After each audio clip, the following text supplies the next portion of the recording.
भक्तों की सोच केवल भगवान है। आशा करता हूँ साथ संगत जी निरंकार की कृपा से आप सभी अच्छे होंगे, स्वस्थ होंगे।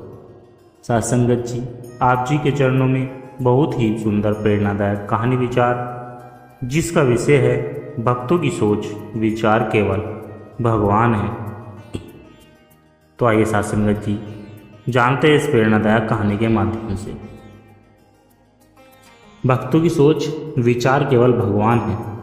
इसमें एक गहरा आध्यात्मिक संदेश छुपा है जो दिखाता है कि सच्चा भक्त अपने जीवन के हर क्षण में केवल परमात्मा के चिंतन में लीन रहता है। यह कहानी एक प्रेरणादायक यात्रा है साथ संगत जी, जो जीवन के मायाजाल से होते हुए भक्ति की शुद्धता तक पहुंचती है। साथ संगत जी, कभी आपने सोचा है कि एक सच्चा भक्त कैसा होता है? क्या वह सिर्फ मंदिर जाकर पूजा करने वाला होता है? क्या वह दिन रात भजन गाने वाला होता है? या फिर कोई ऐसा जो दुनिया से कटकर बस ध्यान में बैठा रहता है? नहीं साथ संगत जी, सच्चा भक्त वो होता है जो संसार के हर कार्य में, हर श्वास में, हर सोच में भी भगवान को ही देखता है। साथ संगत जी, यह कहानी एक ऐसे भक्ति की है जिसका नाम गंगाराम है। वह एक सामान्य किसान जिसकी जिंदगी हर पल भगवान के नाम में, जिंदगी का हर पल भगवान के नाम में डूबा हुआ है। लेकिन उसकी भक्ति की परीक्षा तब होती है जब जीवन में ऐसा मोड़ आ जाता है जहां अधिकतर लोग भगवान को छोड़ देते हैं। तो आइए साथ संगत जी सुनते हैं एक ऐसे भक्त की कहानी जिसकी सोच विचार चिंतन सब कुछ केवल और केवल भगवान है। गांव पवित्रपुर में गंगाराम नाम का एक किसान रहता था। वह बहुत ही सीधा साधा इंसान था। दिन भर खेतों में मेहनत करता और शाम को अपने घर के एक कोने में बैठकर भगवान श्री राम का भजन करता। उसके पास ज़्यादा धन नहीं था, लेकिन दिल में इतना संतोष था कि लगता मानो स्वर उसी के आंगन में ही। लोग उसे अक्सर कहते, गंगाराम तू बहुत साधारण है, कुछ बड़ा क्यों नहीं सोचता? वो मुस्कुराकर कहता, मेरा सोच विचार तो राम है, मुझे और कुछ सोचने की ज़रूरत ही नहीं। एक साल गांव में भारी सूखा पड़ा। खेत सूख गए, पानी नहीं रहा, जानवर मरने लगे। गांव के लोग परेशान हो गए और गंगाराम से बोले, अब भी भगवान को याद कर रहा है, कुछ नहीं बचा। गंगाराम बोला, अगर खेत सूख गए तो क्या हुआ? मेरी आत्मा में राम का बीज तो अभी भी हरा है। उसने भूखे पेट भी भगवान का भजन नहीं छोड़ा। राजा के सिपाही आए और गांव वालों से कर वसूलने लगे। गंगाराम के पास देने को कुछ नहीं था। सिपाही बोले, या तो गांव छोड़ दो या जेल जाओ। गंगाराम ने कहा, मैं गांव छोड़ सकता हूं लेकिन राम को नहीं। गंगाराम जंगल की ओर चल पड़ा। रास्ते में एक बूढ़ा साधु मिला। साधु ने पूछा, तू कहाँ जा रहा है बेटा? गंगाराम बोला, जहाँ भी राम का नाम गूंजे वहीं मेरा घर है। साधु ने मुस्कुराकर कहा, वास्तव में तू भक्त नहीं, चलती फिरती रामायण है। गंगाराम ने जंगल में एक छोटा सा आश्रम बनाया। वहाँ आने वाले हर व्यक्ति को वो पहले भोजन कराता और फिर कहता, अब एक राम नाम बोलो। एक दिन एक व्यापारी आया जो बहुत घमंडी था। उसने कहा, मैं तो सिर्फ खाना खाने आया हूँ, राम नाम मेरा काम नहीं। गंगाराम ने उसे प्रेम से खिलाया और जाते जाते कहा, तू चाहे न बोल, पर तुझे आज जो सच्चा स्वाद मिला है वह राम की कृपा से मिला है।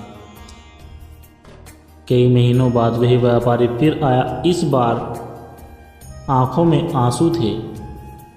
आकर बोला, मुझे माफ़ कर दो, आज मैं समझा कि केवल भोजन ही नहीं, आत्मा को भी भूख होती है, राम नाम की भूख। गंगाराम को बुखार हो गया। लोग कहने लगे, अब तेरा राम तुझे बचाएगा क्या? गंगाराम मुस्कुराकर बोला, अगर राम चाहेंगे तो यह बुखार भी भक्ति का उपहार है। अंतिम समय में जब उसकी सांसें धीमी होने लगी, उसने हाथ जोड़कर कहा, हे प्रभु, मेरी सोच, मेरा विचार, मेरा हृदय सब कुछ तुम्हें समर्पित है। मुझे कुछ और नहीं चाहिए। और एक तेज प्रकाश में उसका शरीर शांत हो गया। सत्संग जी, गंगाराम की समाधि आज भी उस जंगल में है। लोग वहाँ जाते और कहते, यहाँ आकर मन अपने आप शांत हो जाता है। गांव के बच्चे उसे राम का सच्चा भक्त कहते हैं। उसकी कहानी हमें सिखाती है सत्संग जी, सच्चा भक्त वो है जिसकी सोच में भी भगवान है, विचार भी भगवान है और जीवन भी भगवान के लिए है। सत्संग जी, इस कहानी से हमें सीख मिलती है कि भक्ति केवल मंदिर में बैठकर पूजा करने का नाम नहीं। सच्ची भक्ति वह है जब हमारी सोच, विचार, हर निर्णय और हर प्रक्रिया में ईश्वर बसे। जीवन की हर परिस्थिति, सुख हो या दुख, अगर हम उसमें ईश्वर को देखते तो हम सच्चे भक्त बन जाते हैं।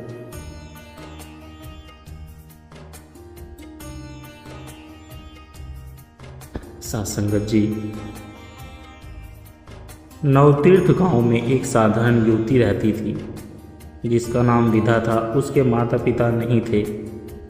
गांव की एक वर्धन के साथ रहती थी। दिन भर गौशाला में काम करती, खेतों में जाती और रात को पास की पहाड़ी पर बैठकर मौन साधना में लीन हो जाती। लोग कहते थे कि ये लड़की कुछ बोलती नहीं, पर उसकी आंखें बोलती थीं। ईश्वर के प्रेम की भाषा। एक दिन गांव का एक पंडित आया और बोला, तू भगवान को पाने चली है, लेकिन तुझे शास्त्र आता है क्या? पूजा पाठ आता है क्या?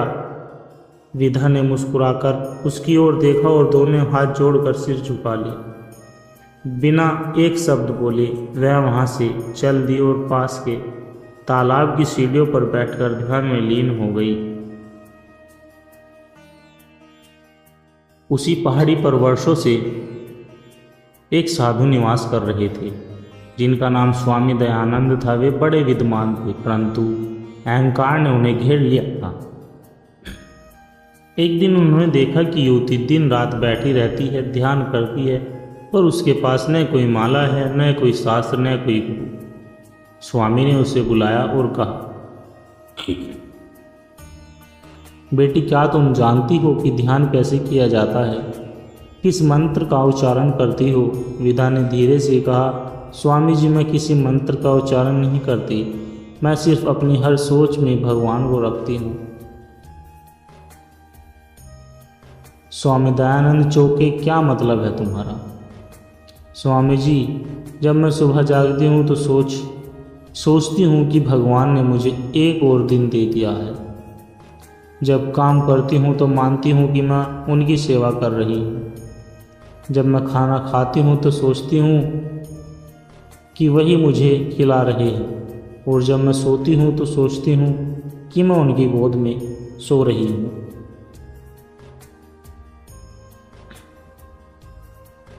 मेरे लिए भक्ति कोई प्रक्रिया नहीं बल्कि सोचने का तरीका है। स्वामी मौन हो गए। नगर में एक दिन भयंकर आपदा आई। तेज भूकंप, पानी की बाढ़ और महामारी ने शहर को घेर लिया था। राजा विक्रमार्क घबरा गया। उसने अपने पुरोहितों से उपाय पूछे, यज्ञ करवाए, लेकिन कोई राहत नहीं मिली। राज्य के संतों ने कहा, राजन, जब तक किसी ऐसे भक्त की प्रार्थना नहीं होगी जिसकी सोच में सिर्फ भगवान हो, या विपत्ति नहीं हटेगी। राजा ने साधुओं से पूछा, ऐसा भक्त कहाँ मिलेगा? स्वामी दयानंद सामने आए और बोले, मिल सकता है। एक युवती है, नाम है विधा। उसकी सोच में कोई छल नहीं, केवल भगवान है। सत्संग जी। राजा ने डोलियों में बिठाकर विधा को नगर बुलवाया। महल के बीचों बीच सभा लगी। सब विद्वान संत पंडित वहां उपलब्ध हो गए। राजा ने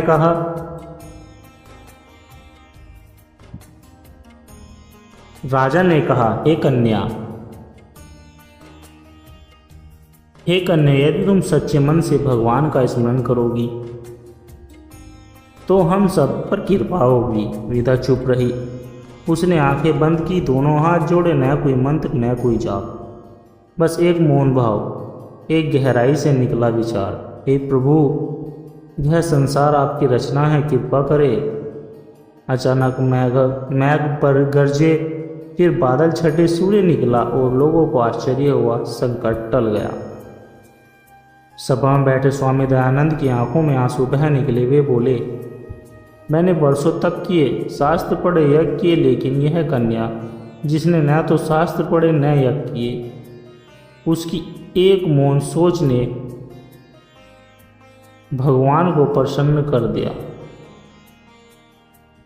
राजा विक्रमासेन ने विधा से पूछा, तुम इतनी बड़ी कृपा की बात कैसे बनी? सासंगा जी विधा ने कहा, राजन, मैं जानती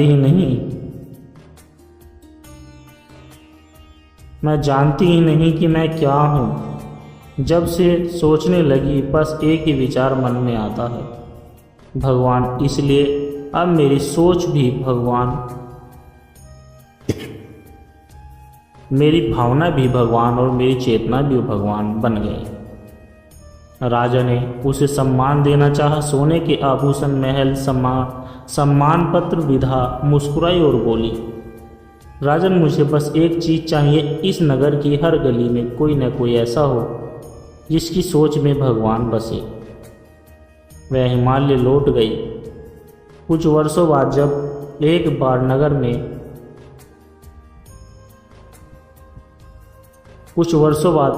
नगर में भक्ति आंदोलन फैला तो लोग कहते लगे, यह उस विधा का प्रभाव है जिसकी सोच में भगवान ही भगवान थे। सात्संगत जी, भक्ति केवल पूजा या मंत्र नहीं, वह सोचने का ढंग है।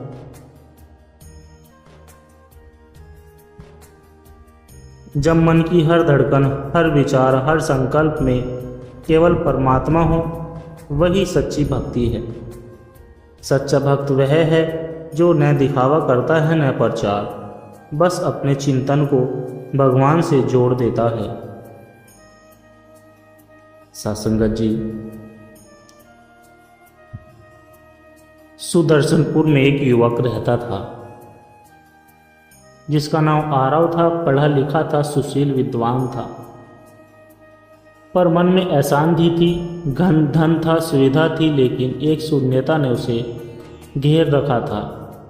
एक दिन वह प्रसिद्ध संत रघुनाथ महाराज के पास गया और पूछा, महाराज, क्या भगवान सच में है?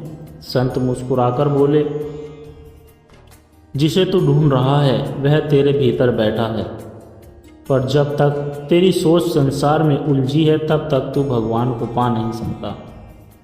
आरव ने पूछा, तो क्या सोच बदल देने से भगवान मिल जाते हैं? संत बोले, जब सोच में केवल भगवान ही रह जाए तब भक्ति का द्वार खुलता है। गांव के छोर पर एक छोटी सी कुटिया थी जहां साध्वी निर्मला रहती थी। 82 वर्ष की वृद्धा थी, न कभी प्रवचन देती, न बहस करती, न बाहर जाती, बस एक काम करती थी, हर सांस के साथ ईश्वर का नाम लेती थी, राम राम राम। आरव को जिज्ञासा हुई और वह उनके पास गया। साध्वी ने उसे देखा और बोली, तुम्हारी आंखों में सवाल है बेटा, पर जवाब बाहर नहीं है, जवाब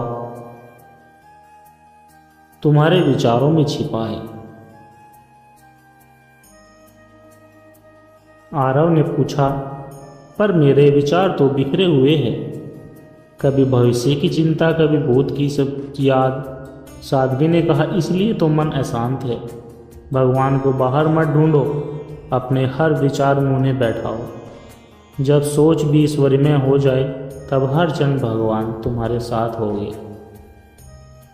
साध्वी ने आरव को सिखाया, जब जल पियो तो सोचो ईश्वर का, ईश्वर ही जीवन है। जब किसी से मिलो तो सोचो प्रभु ही उसके स्वरूप है। जब दुख आए तो सोचो यह भी प्रभु की परीक्षा है। जब सुख आए तो सोचो यह उनकी कृपा है। धीरे धीरे आरव की दृष्टि बदलने लगी। पहले वह ईश्वर को मंदिरों, मूर्तियों और तीर्थों में ढूंढता था। अब वह हर घटना, हर व्यक्ति, हर क्षण में भगवान की उपस्थिति महसूस करने लगा। एक दिन राजा सूर्य प्रकाश ने ऐलान किया कि जो व्यक्ति ऐसा प्रमाण दे सके कि उसकी सोच हर समय ईश्वर में लीन रहती है, उसे राज्य का सबसे बड़ा संत माना जाएगा। कई विद्वान पंडित योगी आए, प्रवचन हुए, श्लोक बोले गए, लेकिन अंत में साध्वी निर्मला को बुलाया गया। वे चुपचाप आई, एक लाठी के सहारे। राजा ने पूछा, आप में क्या विशेषता है जिससे आप भगवान के सबसे समीप मानी जा सकती है? निर्मला बोली, राजन, जब तुम बोल रहे थे तब भी मैं भगवान के नाम का स्मरण कर रही थी। जब इस शरीर ने श्वास ली तो उसमें राम नाम था। मैंने तुम्हारा चेहरा देखा पर उसमें भी राम ही देखा। राजा स्तब्ध रह गया, कोई शब्द नहीं निकला। आरव अब साध्वी का शिष्य बन गया, लेकिन साध्वी ने कहा, मैं कोई गुरु नहीं, तुम्हारा मन ही गुरु है। अगर वह ईश्वर से जुड़ जाए। आरवी ने साध्वी से अंतिम बार पूछा, माँ, क्या आपको कभी अकेलापन नहीं लगता? साध्वी हंसी और बोली, जिसकी सोच में हर क्षण भगवान हो वह कभी अकेला नहीं होता।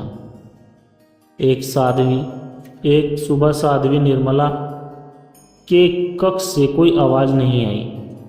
जब आरव अंदर गया तो देखा वह शांत थी, समाधि में थी। शरीर स्थिर था पर होठों पर हल्की सी मुस्कान थी। एक छोटा सा कागज उनके पास रखा था, उसमें लिखा था, मैं नहीं गई, बस अपने भीतर के भगवान में समा गई हूँ। सत्संगत जी, भक्ति केवल कर्म नहीं, विचारों की अवस्था है। जब सोच में भी सिर्फ भगवान रह जाए तो मन से सारे विकार स्वयं समाप्त हो जाते हैं। मंदिर बाहर नहीं, पर सबसे पवित्र मंदिर अपनी आत्मा है। सत्संगत जी, दास के द्वारा कहे गए प्रेरणादायक कहानी विचार यदि आप जी को अच्छे लगे हो तो वीडियो को लाइक करें, शेयर करें और कमेंट करें। कमेंट में धन निरंकार जी जरूर लिखें सत्संगत जी, और दास को आशीर्वाद दे। हर रोज़ आप जी के चरणों में ऐसी ही प्रेरणादायक कहानी विचार लेकर आता रहूं। और सत्संगत जी दास के चैनल सोना इंस्पायर विचार को भी सब्सक्राइब जरूर कर ले। सत्संगत जी प्यार से कहना, धन निरंकार जी।